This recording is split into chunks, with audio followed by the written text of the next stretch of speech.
How to uninstall Meitu from your Android device.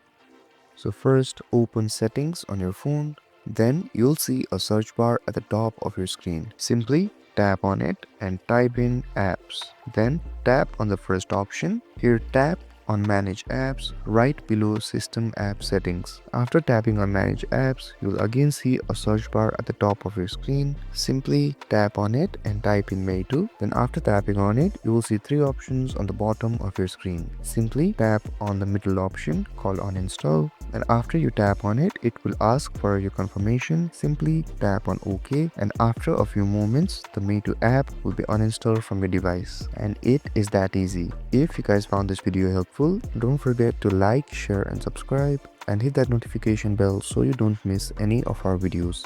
Thank you so much for watching, and I'll see you guys next time.